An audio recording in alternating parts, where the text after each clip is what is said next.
I wanted to make a giant glass ball connected to a little hand just by the thinnest little finger. This was the first try. See, I got the weld really, really good. And then when it came back from the heat, you can see, look at that. Hand popped off. We heated up both parts and shoved it back on there. We bonked it off the pipe and put it on this kiln shelf.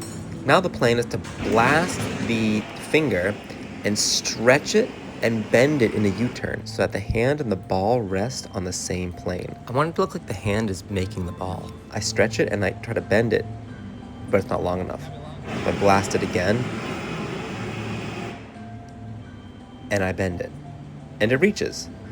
Now the effect is amazing. Look at that, unbelievable.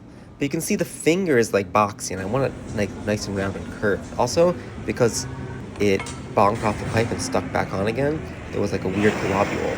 This is the second try. You can see we built this spinning jig so that I don't have to walk around with it. We can just spin it on the table. I pull it, long, really long this time, and look, I think the bend, although it's kind of crazy, it's actually pretty cool. It like worked out pretty good. And I love how giant the ball is compared to the tiny little hand. Whoa, you see Clayton shaking? You see how heavy this thing is? Look, he can't do it, he needs help. I need some help. Oh!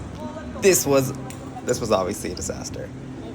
It just rolled. It rolled off the kiln shelf. Smashed on the ground, huge failure. Third try.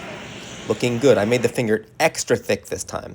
I made the finger super, super thick so that would have a lot of material so that the finger was thicker on the way down.